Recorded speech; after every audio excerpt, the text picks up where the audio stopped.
Hello and welcome to All For United with me, John Foster, MUFC. Got lots to talk about today, mainly around pre-season friendlies. Still time to do some summer signings as well. Good to hear some of the guys' thoughts on Mark Skinner's first match day as well. Lots to get into, and another pre-season has been announced, Rangers. So that's going to be exciting, and we'll touch on that maybe as a separate subject towards the end of the show as well. So lots to discuss. Get in the comments, ask us a few questions. And away we go. Joining me on a weekly basis now is Andy. How you doing, mate? That's bad. You've sucked me in, John. That's what it is. You just start and you just get in and in. But now, great to be here. Really looking forward to it. Yeah, it's good. It's obviously it's part of our weekly routine. These Friday nights, a bit more relaxed. You know, and the Thursday ones can be intense. Monday ones are about match reactions. So, but like the Friday ones, a bit more chilled out. Even into Karen in the comments from Scotland, so I'm sure she'll have a bit to say throughout the show regarding the Rangers one. So put some comments in, Karen. Lots to discuss. Slater, welcome back, mate. How are you? All good. Always good to be involved, and we've got fixtures to think about now as well. Good point. Yeah, we could talk about those. Obviously, Reading round the corner now, isn't it? Really. Speaking about Reading, Conner, that could be one of your first matches that you've been to with the women's team. How much looking forward to that one, Conner? Yes, very excited. That can't come around soon enough. My September following United. I dread to. My car's not going to appreciate too much travelling around the country, but yeah, no, I'm absolutely buzzing for that. Yeah, absolutely. Yeah, it'll be great to see you at the games, and I know that you're really looking forward to it. We've got Ugly Bear in the comments already. Obviously, he watches the men's account and the women's account. Obviously, for anyone who doesn't know Conner, he has got a nickname, but we'll leave that one there. Let's start off with yourself then, Andy. What topic did you want to bring in, mate? Well, I mean, obviously, we're probably going to touch on the pre-season games as a separate thing. But I was just looking today, and obviously, it looks like that. Chatter, rumours again. I mean, obviously, the first one's going to get my attention because I've been banging the drum for we need strikers. I mean, short of like having a plane to do what it like, do it in ghost sort of trail. I don't know what I can do more to hide that, but to be honest, you guys have been working on me, and I think I've gone back down to we need goals, which, I don't actually care who scores them. We just need them. And I noticed, obviously, as Sanders was mentioning today on BBC with Hayley Raso being linked to us now, was the first thing that got my attention. And also, we'll go into it in a second, a good test for my pronunciation skills. So I'm sure I'm going to absolutely butcher this. So my apologies to anyone who is Spanish. Leia Alexandri. I don't know why the accent at the end tries to make it sound better, but anyway. She is apparently Ona Batil's best mate and is basically a stalwart of the Atletico Madrid team. She's 20 and played 48 games for Atletico Madrid and has been in the Spain setup, under 17s, under 19s, 20s, and now in the national team setup. So, obviously, anyone of that quality would definitely be interested in that. But me personally, and I could only have one, so this is what I'm bringing as a debate on these two players, I'd want Raso because I think we really need cover for a winger. Apparently, she's sort of classed as a winger / striker. She's played obviously in multiple teams in the W League in Australia. She's played for Portland Thorns, which I'm no expert on the NWSL, but they have a very similar United grit to them. They have a bit of a swagger. They're quite physical. They have a bit of an identity. They're a little bit less Teddy Bear's Picnic like the rest of the NWSL is. And obviously currently she's with Everton and apparently is looking to stay in England, which I actually believe, because I was also looking today on the fact that Australia is basically a fortress at the minute, that even if you're a citizen, if you go back to Australia, you still have to quarantine, but you need permission to leave Australia again. Like if you were a non-resident, which obviously is completely foreign to us. So yeah, just thoughts on those two players really. And I suppose I'd ask the rest of the guys, if you could only have one, because I think it's going to be one, would it be Hayley Raso? Would it be, I'll let you guys have a go at the pronunciation. I'll make a start on this one then. I think the fact that we were linked with another centre back kind of surprised me with how weak we are up front. And when I say weak, the amount of players who have left up front. To say that it was linked with another centre back does kind of surprise me. But I'll tell you what, if we do get this centre back, and I don't want to butcher the name, so I'm just going to go with our Spanish friends. If we do get this, that's our goalkeeper sorted, midfielder sorted, defence sorted, Blundell one side, Honor one side, and then either Mannion or Millie, or one of them is going to be playing alongside it. That's a fantastic 7 players there, isn't it? And, so for me, that's very good. But is it a priority? Possibly. I mean, you could say it is a priority because if we are really that strong at the back, then we only need 1 or 2 goals to win the games. But I would probably go for Rasso, purely because I just think that we need more strength in depth in them wide areas or with those attacking areas. I don't know if there's any right or wrong answer there, because I just think that both of them would really give us that strength and improve our starting 11 as well. So I'll let Slater come in and answer that one. I think it all depends on whether you want to prioritise this season or long-term thinking. If you're looking at this season, you want depth up front. If you're thinking long-term, if you can get a 20-year-old centre-half in that's going to walk in as first choice, then that's big long-term thinking. That improves us instantly if she plays to her potential. And if she stays happy, if she's good friends with Honor, that's a positive for keeping her settled as well. And if you keep them two happy, you've got that's half of a top-class defence for the next 10 years. So long-term, you look at her as a huge signing. But for this season, I completely agree with Threadbare up top. We've got like 3 strikers who we know that Russo could be top-class, but we can't count on it. We're counting on her staying fit, which we didn't get last season. If she stays fit and plays every game, fine. But we can't rely on it. So depth up front is a must for this season. A 20-year-old top-class defender, 10 years sorted. Yeah, I think another thing to throw in the mix as well is the age difference, because we have got a lot of youth, which is great. That's the United way. And obviously, looking at the first game, we brought a lot of devs on at the end to get some time, with more actually, I think, Casey than was previously brought on in the 3 seasons that we've been in existence in one game, really. But I would also say, Hayley is 26. She's just come out of the midfielders from the Olympics. Could be another really good leader as well to help bring on these young players. And I mean, I think I was just thinking about what I get what you're saying completely, because obviously, as you say, long-term thinking, that's great. But this is where I think this has come out from the men's game a little bit as well, hasn't it? But it's the Champions League trapdoor, isn't it? Element that if we don't break through the bubble, how many are we going to keep and how many are we going to retain, in the sense of getting people to come in? So it's that, maybe if we do go a bit short-term this season and get third, could we then pick up more, going into next season after that? Or, as you say, maybe look at it more long-term with a new manager coming in and, and obviously she's been at the Olympics. Jackie hasn't come back. Ella hasn't come back yet. Oh, I think Ella's back, actually, looking. She's in Manchester at least, isn't she?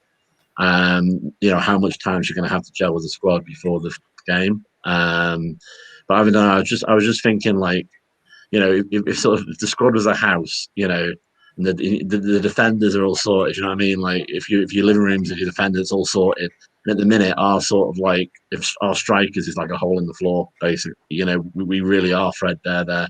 But as I said, I'm biased towards it's a very attacking football, so I might just be seeing what I want to see.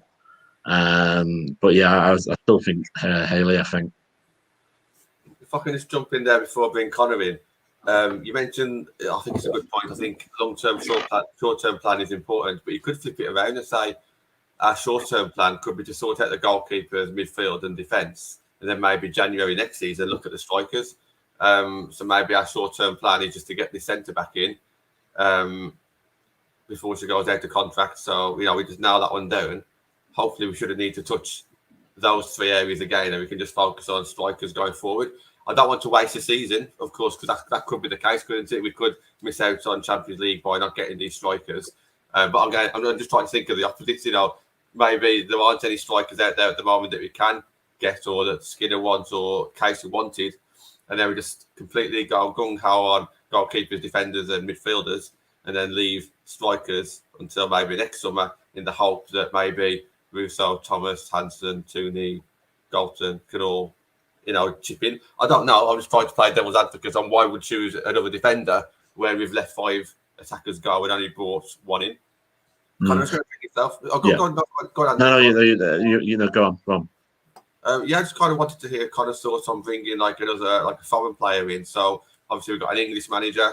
Obviously it was a very English team the first season, all English players. And then obviously we brought Jackie in the second season. We're gradually getting some foreign players in now who's winners. That they've got something about them. We saw Honor from Spain last season join us, who was our player of the season.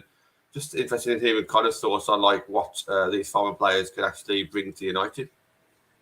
Yeah, I mean, they obviously can offer. It's good to always have a good core nationality for the country you're playing in. So good core of Spanish players in the Spanish league, obviously Germany, English in the English league. So that is important. However, we know what English people are like, as the qualities are there, the grit and things like that. But you do need that kind of flair sometimes. And ultimately, take it with a pinch of salt with what I say, because, that's exactly what I was going to say, actually. Obviously, I don't understand the full ins and outs of what's happened over the last 12 months. I'm quite new to all of this. However, defence wins you titles regardless, whether, that's in the men's game or in the women's game. So if that is, I don't think it is a priority from what I've just heard and what I have seen over the last few weeks anyway. But I think as well, it depends how many foreign players, I guess, you're going to bring in, because team cohesion and chemistry is also as important as quality on the pitch. Because if you can have all the quality in the world, but if you don't have cohesion and the chemistry within the squad as well, it's just not going to work. So yeah, it depends how many of those types of players you're going to bring in, because it is difficult from someone coming over from another country, the language barrier potentially, if they don't speak the same language as everyone else. Not going to know that many people over here. I don't know whether is she friends with owner and things like that. Yeah. So which is going to be great, yeah. So that makes it a bit easier if that transfer does go through, because obviously that's always a hard thing, and obviously moving your family across as well. So it's difficult for the players. I think we forget sometimes, don't we, that we just say, come across, good move for the player, but ultimately they are humans as well. It's a different country, different language barrier. But it sounds like she's got a friend over here already, which could make it a bit easier. And I was going to put you on the spot here then. So if we used to be so nice to me when I first come on. This is what is going on there. Mannion's got a lot of fans. Millie's got a lot of fans. Neither of them had like the best season last season. Millie is one of our favourite defenders in the squad. Had a fantastic first and second season. Yeah, that's right. Yeah, Ivy Turner outshone her in the third season. I guess what I'm going to ask you, Andy, is who would you start if everyone's fully fit? Because at the moment, you couldn't even make a case for Maria, because she played really well in the pre-season game as well. Yeah, I mean, in the sense of if we had this extra player or not, because to be honest, it depends. I could do a politician's answer back and say, I actually hope we don't.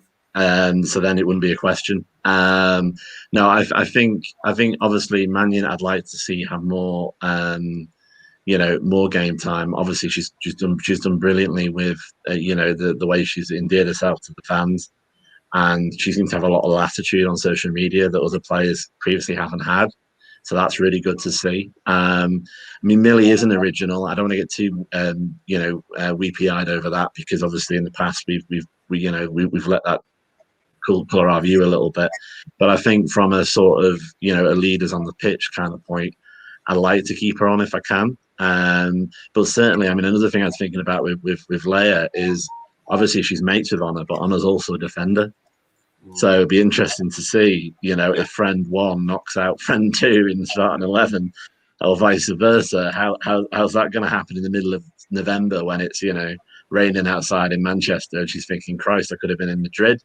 But I think, I suppose I've sort of skirted that. I think, to be honest, the answer I'll give you will be obvious by the end of the pre-season. I think by the end of the pre-season, we're going to know our back four. If that's not much of a cop out. No, I think that actually makes sense. I just think that our defence has got so strong in the last 12 months. Because obviously, I know we didn't know Anna was going to be as good as she actually was. She's such a United player. I think Blundell's going to go that way as well. Hopefully, Millie can gain form. We saw Mannion. Mannion's got a lot of fans. I haven't seen much of her yet. And to be honest, I don't want to sound too surprised, but actually, in the first game, Martha Harris played better than I've ever seen her play. And that was interesting. And she seemed to have the engine as well to do the 90. I don't know. Oh, yeah, she did do the 90, which was close to the 90. She played a lot of the game. And previously, she was kind of subbed off quite early, or she got muscled off the ball quite easily. Now I know it's Liverpool. And their championship in the women's game, but it was still good to see. So maybe some of the what I perceived weaker elements of last year's squad have actually strengthened over the summer, which is obviously only but a good problem if we have that. We mentioned a lot about the defence. How about Rassel then? So Slater, I'll bring you in on this one. I'm a huge Hansen fan. I think she played really well on the weekend. My player of the match, an assist and the goal. Constantly improving season on season. We all love Hansen. Do we need another winger, or would it just be for squad depth? What are your thoughts on this one? Is she purely a winger, or can she play up front as well? There's winger striker on the stuff that I've seen. Yeah, I think if you can play both positions, then brilliant. If you can play wing, yeah, because we've got Galton on the left, we've got Hansen on the right. Toon can cover on the wing, but I prefer to see her in the middle, even though the middle is quite stacked, and whoever gets games in the middle are going to have to earn it. But I'd rather see Toon down the middle than on the wing if she's on the pitch. So yeah, absolutely. And if you can play both sides as well, because Hansen could cover on the left if Galton goes injured, but I'd much rather see Hansen on the right. So I think you've got your obvious first choice wingers, and anybody else in the squad is cover rather than who you're going to pick over them, in my opinion. Certainly this season with the Americans gone. So I think, yeah, cover for the wings, I think, is quite important. I completely agree with you. Hansen's improved all the time she's been here. She's slowly getting better and better, and she started from a good point. But it's never a bad thing to have somebody behind you pushing you to perform. Yeah. Oh, absolutely. Another thing just to throw in there as well, I think, I don't know if you mentioned it earlier, is she's out of contract with Everton. So I don't know if that's gonna tip the scales in relation to, our proverbial pocketbooks a little bit. You know what we're like. Well, Vicky mentioned that we got places in the squad for both of them. So all of a sudden that transfer window is looking quite decent if we do get both of them. But what I would say is that I'll stick with Slater on this one. Man City's also after both of them as well. So can they afford both of them because they've already made some good signings? But I suppose Slater, this is kind of the effect that because we're not in Champions League. It's kind of put us on the back foot a little bit, hasn't it, for some players who might choose City over us just because of not making top 3 last season. For a player, it's a balance of possible Champions League football against how much game time you're going to get. And if particularly for a 20-year-old, she's got 10 plus years to play in the Champions League. At that age, players have got time to pick a club where they're going to play, where there's already, in the case of Alexandri and then Honor that's already here, what a dream. Playing alongside your best friend with 10 years ahead of you together. It's not very often that players spend that long at a club in the women's game, but it's got to be an exciting prospect. We've certainly got something to offer, despite lacking Champions League football. So yeah, I think there's a chance. There's always a risk you're going to lose players to when you're not in the Champions League and miss out. But we have still got a lot to offer, and especially with a new manager, with the signings we've already made. If we start the season with the squad we've got, yeah, we're short up top, but I'd say that we've had a pretty good transfer window. After all the exits and everybody panicking, I would say it looks pretty positive in comparison to where people expected us to be. So, I'm happy where we are, but get these others in. They've got a good squad to add to with their own talents, and they've got a good chance of playing a lot of football. And just one last thing, Slater mentioned earlier about Hansen on the wing and playing on left or the right. What were your thoughts on the weekend? The fact that Galton and Hansen switched, the fact that pretty much it was Galton on the right and Hansen on the left. I mean, you're asking me to choose between, high class steak and high class steak. They were both my favourite things, and they played really, really well in the game. In the game. And I'll be honest, the thing that I got my most attention was actually I hadn't seen Hansen play like that for a long time, or certainly that I could remember. Like she was really, the intensity for the first game as well. But then of course Leah was great as well, and obviously scored as well.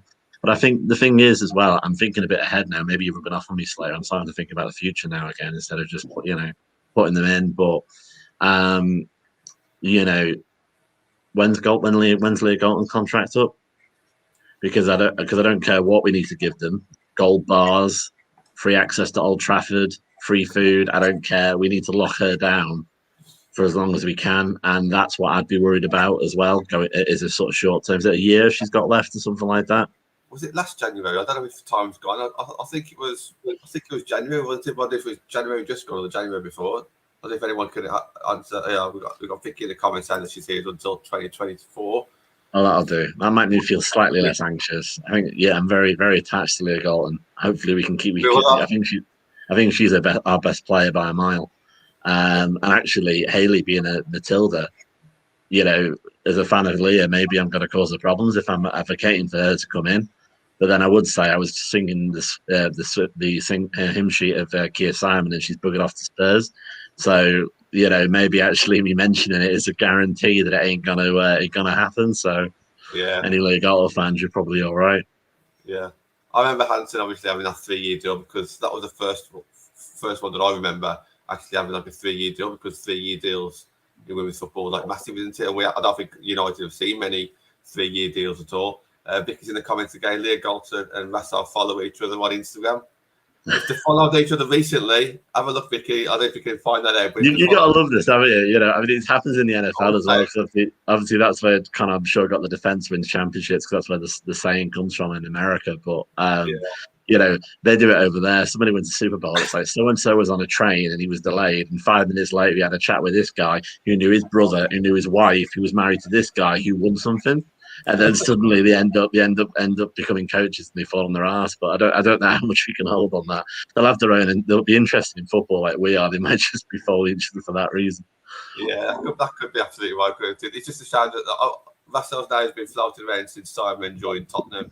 But unfortunately, City's just always there lingering around, aren't they? But I just want to bring Conner in on this one. I mean, as someone who's new to the women's game, and obviously you're very heavily on social media, especially Twitter.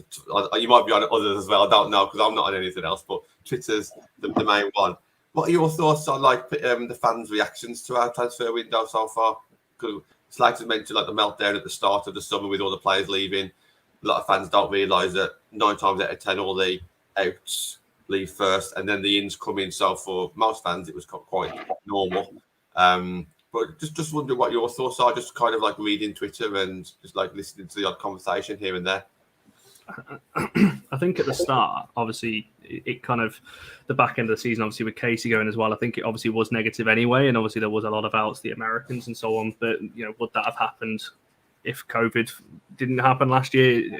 Question marks over that. But I mean, overall, and this is the kind of one thing I have noticed with the women's game, you don't see that much criticism regardless of what happens. It all seems to be quite positive anyway. So it has been, obviously there was that negative period back towards the end of the season and the start of the window.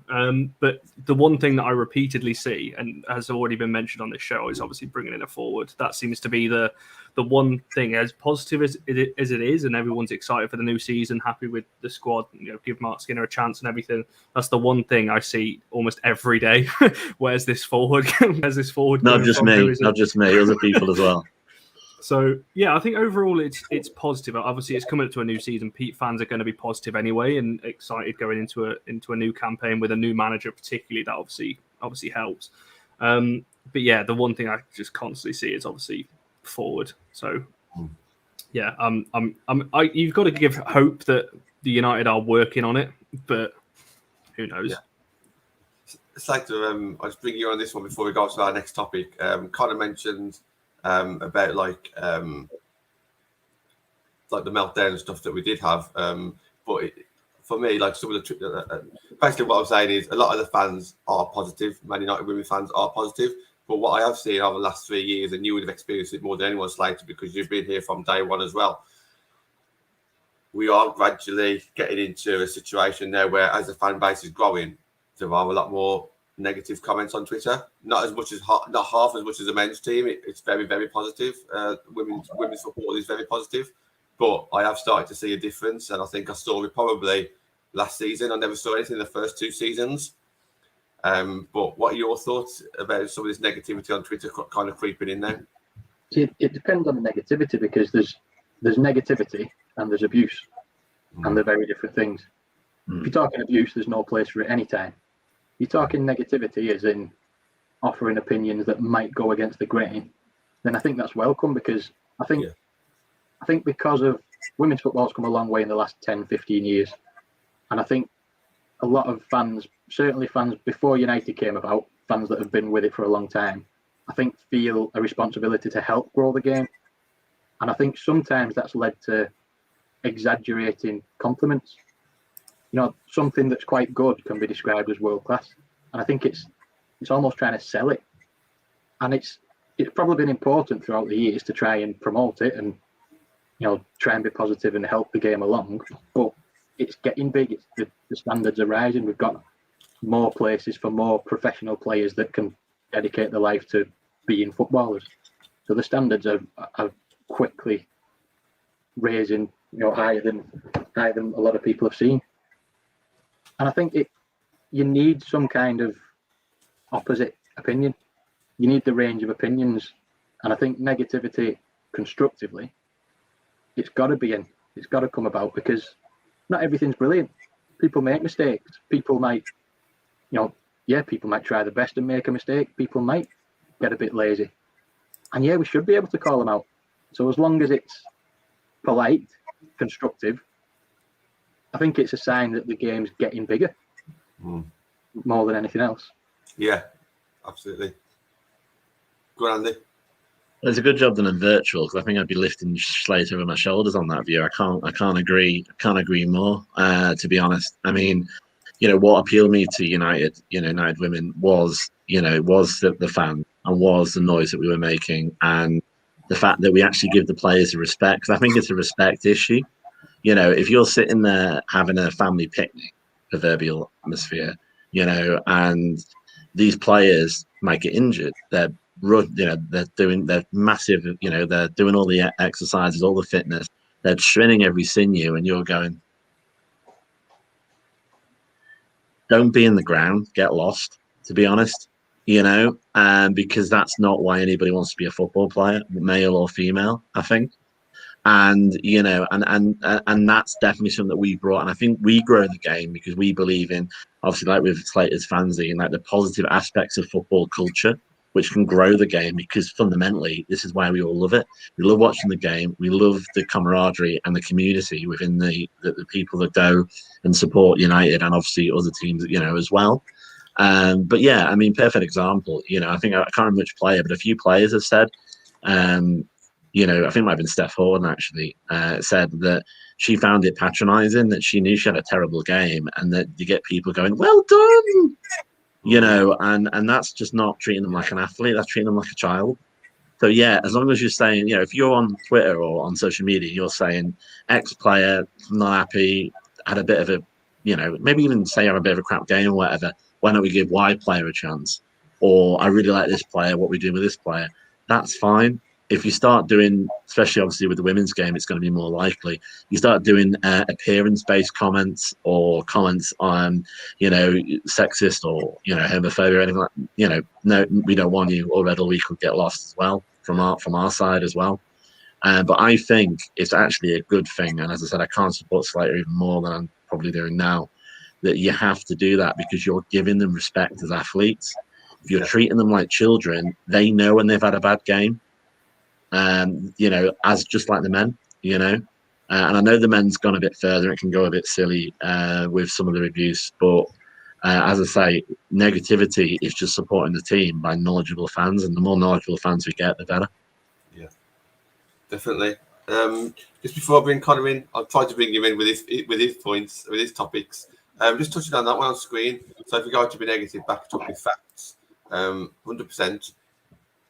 What I also don't like is if you've got an agenda against someone, they could have loads of good points, but you just don't mention those good points. You just go straight for that bad point. So you can have a player that scores 3 goals in a game, scoring a hat trick, you win the game 3-0, but people will say, "Oh, she should have scored 4. She missed that sitter," or they've always got something against that person, and that's what I don't like as well, because we see a lot of that. We also see a lot of, if you're a Jackie Groenen fan, it automatically means that you can't be a Lucy Sand fan or an Ella Toon, a Katie Zellum, or just because they're playing the same position, it doesn't mean that just because you like Jackie, it doesn't mean that you can't like the other players. And we see a lot of that on Twitter now. As soon as someone praises someone who supports a different player, kind of just has to go on the defensive or the offensive, or whichever way you want to call it. And I just think we see too much of that now. And I think that's come across on the men's game. I think it was probably Vicky who put it in the comments. Yeah, Player FC has started, and I think that started pretty much when Jackie came. She was Player FC because she was a massive player, but I think a lot of those fans didn't really give abuse to United or abuse to KC. I think last season we did see it a little bit more. But we're going to move on. We're going to talk about what we're going to talk about. Kind of, what's your points? I've got a couple. They're all kind of questions, and they are fairly related. So I think obviously it's no secret. Obviously, John, we've spoken about this. United, a first game on Sky.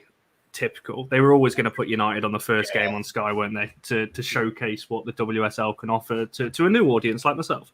I guess my first question or kind of point to bring up is there a kind of responsibility for United? Obviously, it's not United's responsibility solely to sell a WSL, I guess, but United have no doubt got the best fan base in both the men's and the women's, to be honest. But what can be done to make sure that LSV, that first game against Reading, is as packed as it can possibly be? I'll let you guys answer that one. Yeah, go on, Slater. For me, it's easy. I live 2 miles away. But United in Manchester United, and it's a bus to a bus station and then a walk. It wouldn't take much to put a coach on from Old Trafford or from Manchester City Centre, and for the price of it, and it shows a bit of support. It shows a bit of.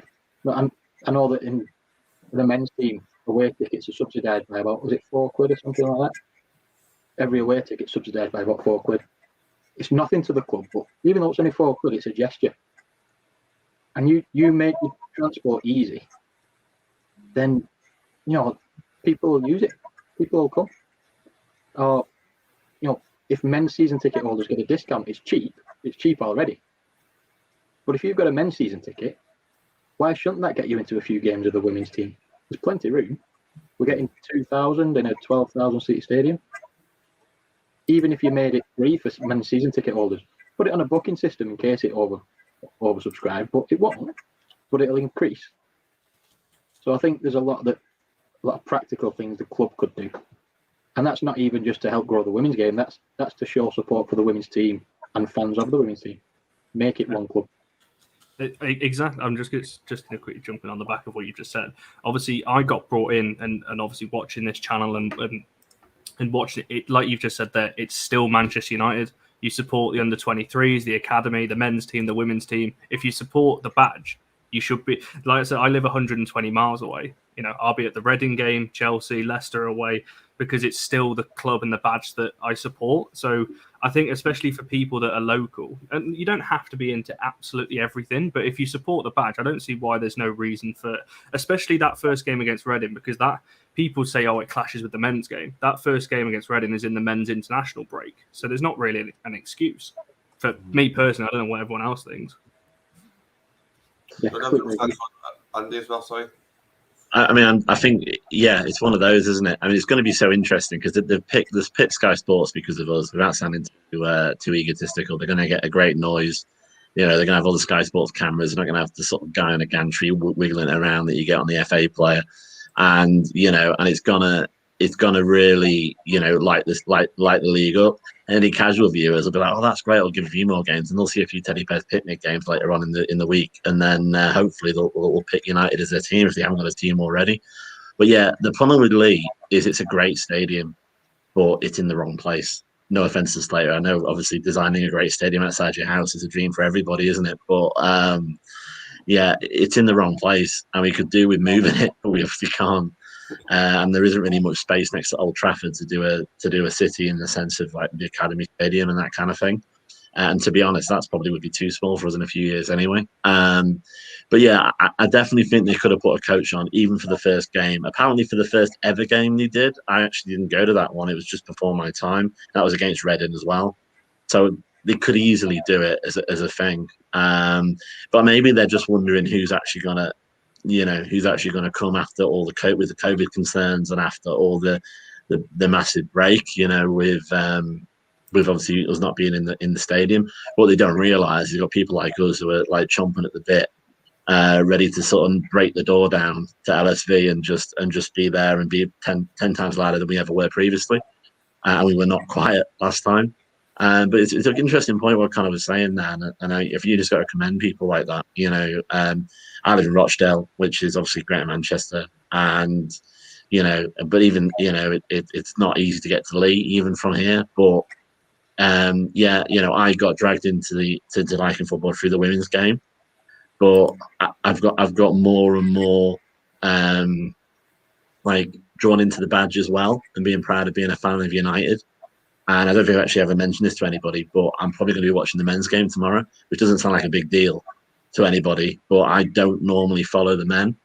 But it is the badge, and I'm seeing that now. And trust me, if I can start watching a few of Ollie's games, then it's gotta come the other way as well. And especially giving it free for season tickets. I mean, what are the men paying now for male season tickets? Is like you're basically paying the price of Greece, aren't you, to watch the team? So you might as well make it free. I mean, really.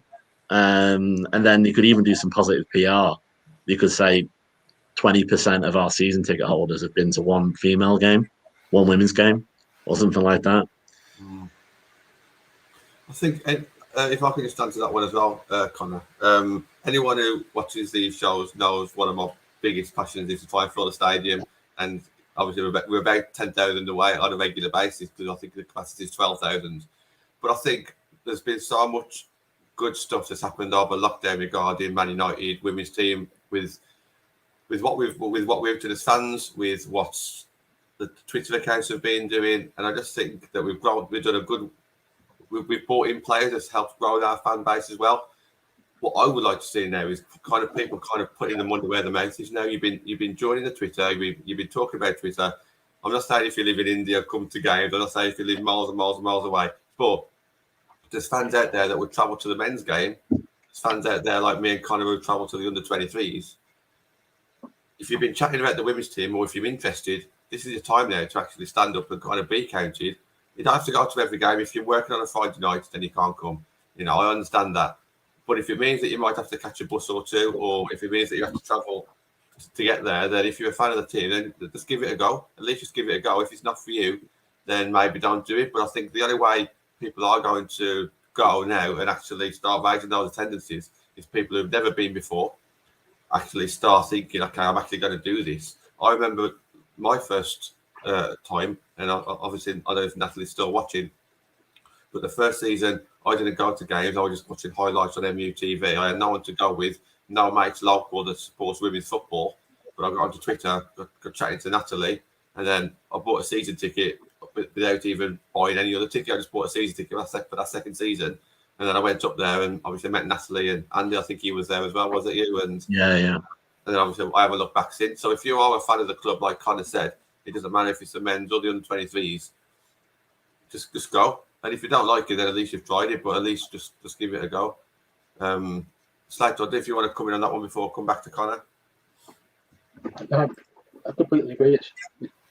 It's even though it's not the easy place to get to on public transport, if the club could help, but also it can be done. And in some ways, if you want to get involved and if you're from around Manchester and you want to go, get in touch with the supporters club, because it might be tricky to get to LSV, but there are minibuses put on from within Manchester to away games. You know, you don't have to have a season ticket and have applied for so many games between 12 months, 20 years ago to be able to apply for it. You can just go. It's easy. So if you want to go and you can't get to LSV, get to away games, because sometimes that's even better. Back to you, Connor, on this one. Yeah, just slightly to play devil's advocate a little bit here. Just a thought while everyone's been kind of talking. Obviously, John, I know your kind of thoughts. You want to bring more fans to the women's game. There's a thought potentially that the core audience, the people that were first there. We saw this in the boxing game, and I'm going to compare it to that because it's the one that's just quickly sprung to mind, where it was "This is ours." So if say if we found a way, LSV is 12,000 maxed out capacity, first few games of going into next season, is there a kind of the people that are there now? Would there be that kind of stigma as well? What this has just been overrun now. It could turn into the men's game. We don't want that. Is there that kind of worry that it doesn't, like the core audience don't want it to get too big because they don't want it to turn into what? Potentially, that you could argue the men's game has become, where there isn't that connection with the players and the team because of the money and everything else that's involved. So yeah, just playing a bit of devil's advocate, is that kind of a thought process that happens at the moment? If I started off and then the two Andys can just jump on. Yeah, I think there's a lot of fans out there who doesn't want to see change. I think they're very happy with the way women's football is at the moment. I don't know if you can still hear me.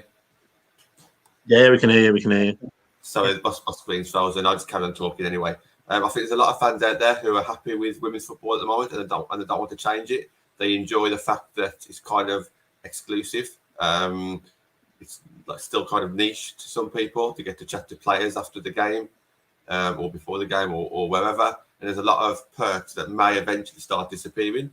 I think there's a lot of fans who like the fact that players will chat back on Twitter or Instagram or whatever platform you're on. And gradually, as the game gets bigger, that might not be the case. And there's also a lot more negatives that would happen. Obviously, we see players start getting abused now who don't even care about the players. That they just see a name on a team sheet and they don't listen about them, but they'll start abusing them. And I do think that as the game grows, we will see a lot more negatives. And I think there's going to be fans out there that are fully aware of this. But me, I'm the opposite. I know there's going to be negatives no matter what. But me personally, it's more important to me that I think that we just need to get more and more people involved, or at least make people aware of our team. And then it's up to them then if they choose to actually start watching them or not. But that's kind of the way I look at it. But it's a great point, Connor, because it's definitely out there. Slater, do you want to start off on this one and then come to Andy? Yeah, I think there's always people that are going to get precious. I think it happens a lot with music. When people see a musician in a 200 capacity gig and then suddenly they can't get tickets for a 4,000 capacity gig, and I was there when it was still cool, it was sold out and all that. It's rife in music. And I think in football it's a symptom of women's football, but I don't feel like it's something that would sit with the United fan base. I think because the core of the vocal United fan base has come across from the men's game. We're proud that in 74, 75, we had, the men's team had higher capacities than the first division while we were in the second division. We're proud of how many we take to away games that we sell out, that in a final you get one end and the other team gets the other end and the rest corporate. But once you're in the ground, you look around and you see all that red seeping down the side because people have got there somehow, some way. United fans are proud of that. And I think the core group that have transferred from the men's game to the women's game carry that with them. So I think women's football has that problem, but I think United quite the opposite. Yeah, I mean, I think the benefit is we've only recently been formed, which helps. So we haven't got that much of a legacy of, those fans, and they are there. I mean, I alluded to them earlier, possibly in a less polite way than Connor alluded to it, where they really do want to keep it. Everybody knows their name kind of scenario, understand? And I'm not going to lie, it is really special. It is really cool when you get to chat to a player after the match, when you get to get a picture or whatever. But I'm aware that the alternative is a salary ceiling that, in my opinion, our players deserve more. And a career level that isn't going to be there if it doesn't grow. I suppose you can kind of think of it romantically, thinking, well, maybe they'll remember us lot that were there initially, but probably not. But I think the thing is, it's like, for me, the more I get to interact with the players, that kind of thing, it actually feeds my passion to advocate for them, to advocate women's football, even though I might be cutting my own nose off to spite my face if all I'm going to get is a 4 mile, obviously with the Prem, when they do the clap at the end towards the away fans or whatever. And they might just eventually turn into that. But, as Slater was saying, we're proud of what we're bringing to the game. And I think we're lucky, because I think what's going to happen, and it's already happened to an extent, is that we've brought a different culture, football culture, but more positive football culture into the women's game. We're getting more fans, and these, vocal supporters clubs. Chelsea's up their game. Arsenal's got up their game. Nowhere near us, in my opinion. But, they've upped their game. And we're eventually going to get a situation where we might get, well, we kind of already there pre-COVID. We were getting sometimes nearly 4,000 free and a bit. And, some of them were like Everton with their public park and man and a dog kind of scenario. Whereas we're having, a lot less than that. And, I think eventually when they see the way the wind's blowing, we're either going to get fans switching because you haven't got that club loyalty that you have in the men's as much in with the support, or they're going to start trying to follow us anyway. I think the one thing for me there is what you kind of said, like the amount of happiness that it kind of gives you, by just the whole everything, not just the actual match day, but obviously speaking to the players afterwards. For me, I want other people to experience that as well, because you just don't get it in a men's game. And yeah, some people won't get that happiness, that don't really care. That's fine, but there's some people that will. Like say, I missed it actually at the games the first season, and I kick myself. Almost every time I think about it, I think, oh, I wish I did just go over that first season, even though I didn't know anyone, I didn't know anything to do with women's football. And then obviously I haven't looked back since, and I know Andy and Slater, you haven't either, and there's so many fans out there that doesn't look back since. Our average attendance is something like 2,200.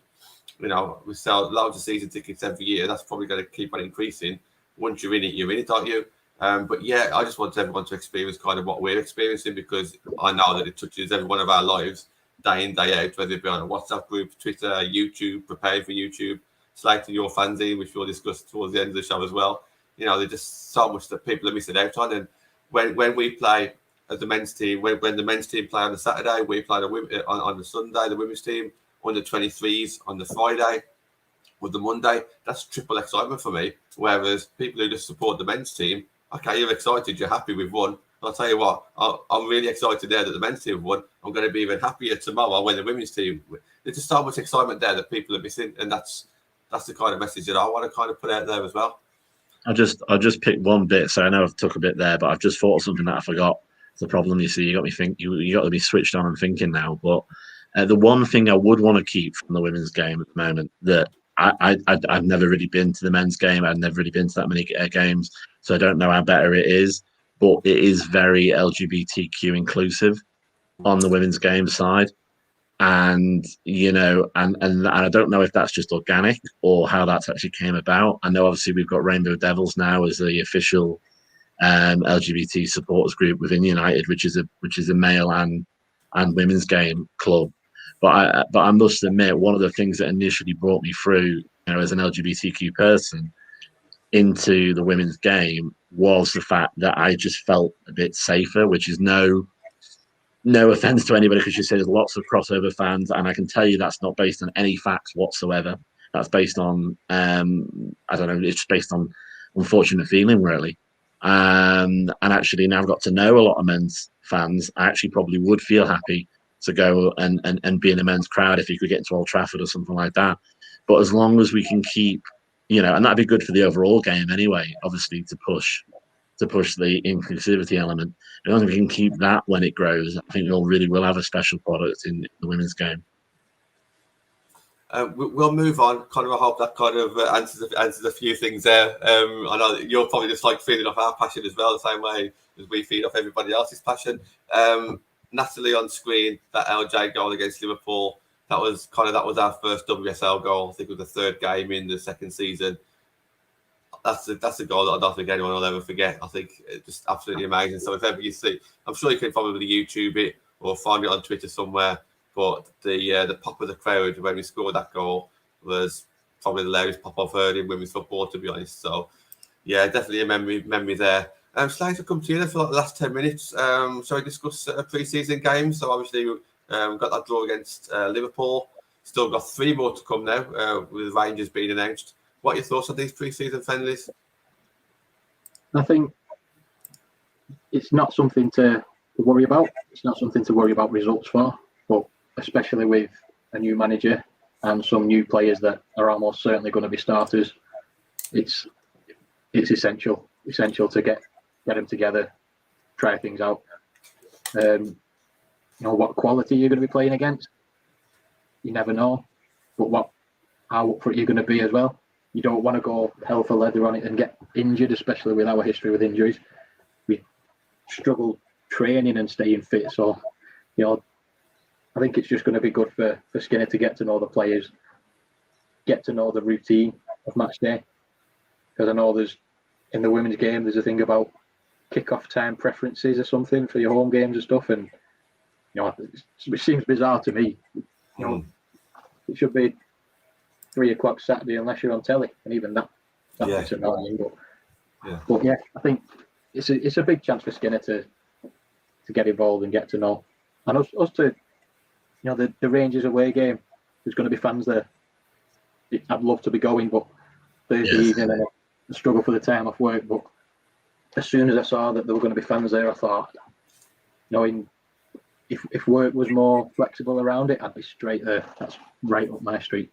I hope a few people manage to get there and get a taster for it again, get back involved. So I think it's more important with the way football's been over the last 12, 18 months, that fans are going to be at grounds in the women's game again. Yeah. And did you want to come in on this one? Because obviously I'll be discussing it a little bit as well. Yeah, no, I mean, I just exactly the same as Slater. I was thinking of various ways I could get up there, but similar thing about jobs, and I'm new to rolling my current role as well. So, but it's almost painful because you know what they're going to get. You know how much fun it's going to be going up there, and we were advocating for the buses before. And what got me going about the buses is that I find it elongates the game. I almost at one point I was preferring aways to home games. Why? Well, because you get a bus at 6:30 in the morning, 7 or whatever.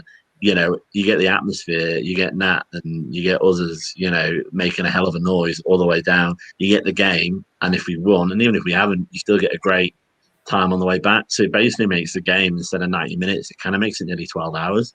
Yeah. And for me, that is, and that's what it is, and as you say, people are going to go up for the Rangers game, and it is only a friendly. They're going to have a heck of a shock, because I think we're probably going to outnumber them 10-1 in relation to the fans.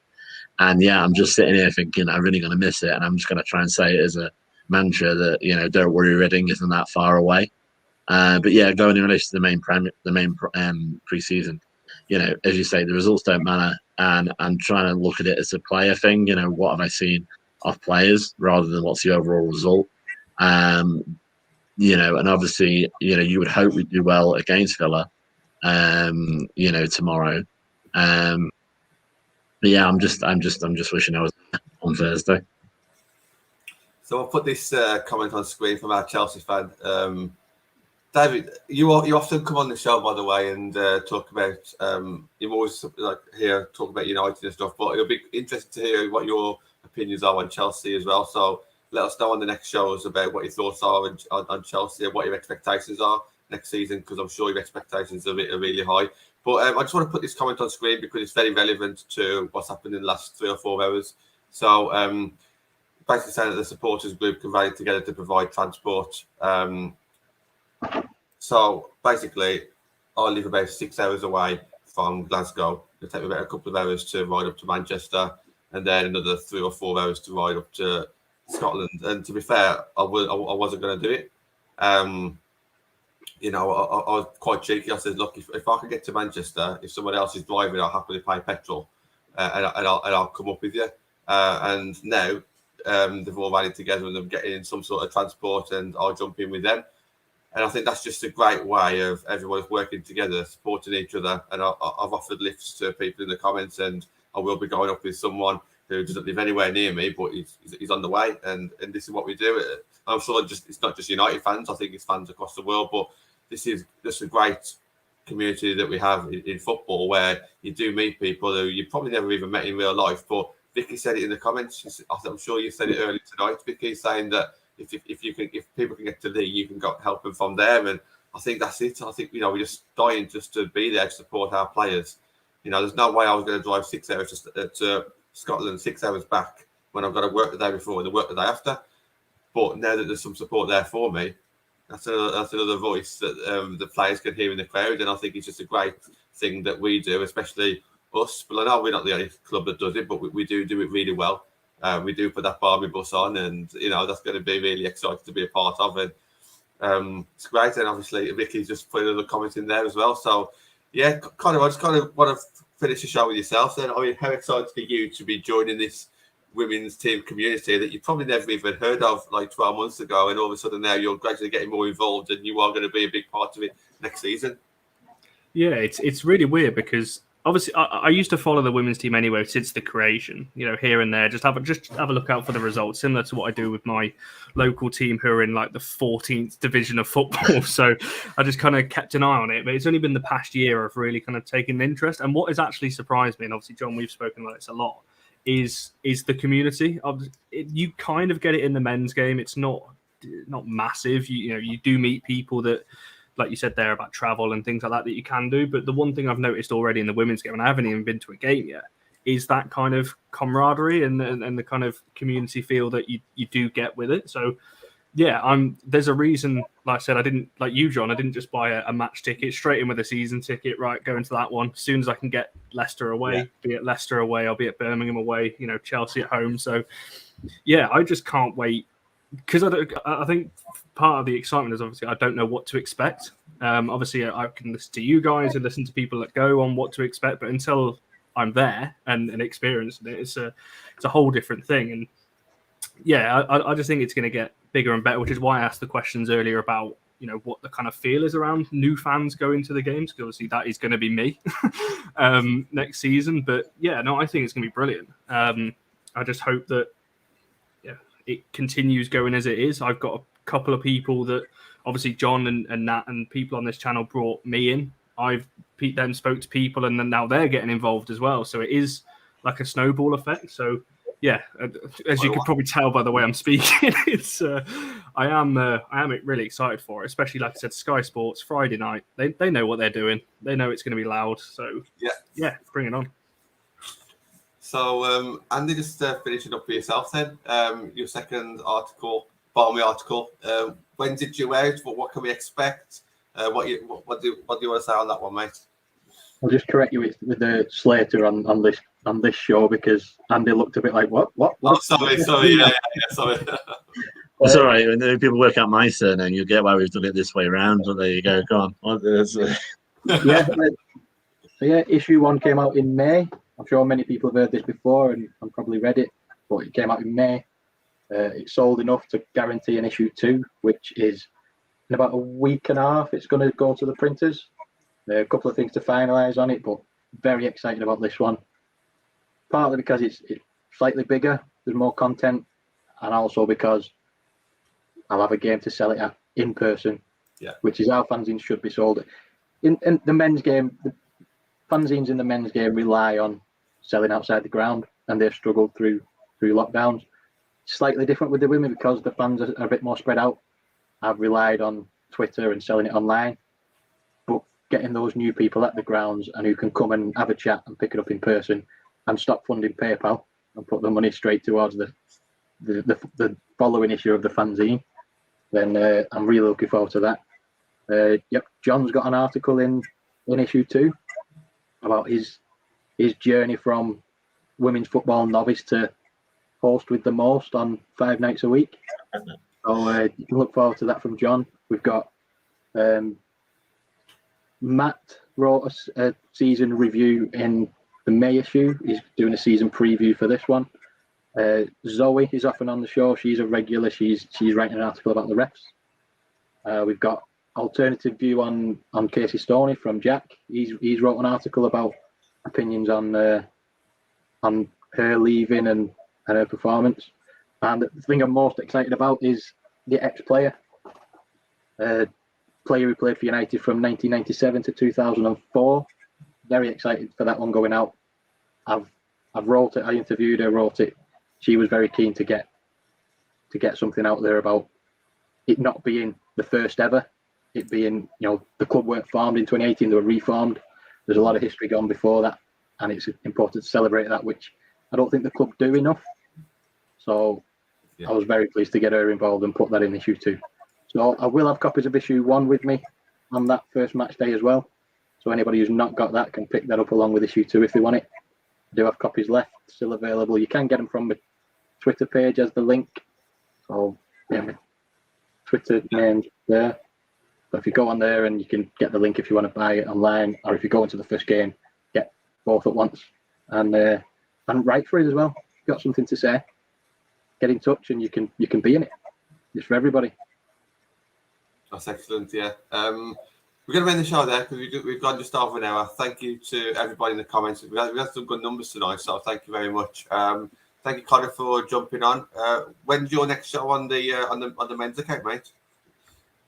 The next one I'm on is probably Sunday, but there is one in about an hour's time that James is hosting, Timeline Talk, his flagship show. So yeah, if you're interested in the men's side as well, jump over to that. It's a brilliant lineup over there as well. Awesome, thank you, Andy. Thank you for joining me again. Becoming a popular thing every week. We're doing this together. You're keeping me company on here. It's takes a bit of pressure off me as well. Yeah, no, it's good, and it's good to it's a good way for me as well. I know most people that are on here, but to meet new people, obviously like Connor and obviously Slater, the guy with a better surname than me, and I can advocate for the first name anyway.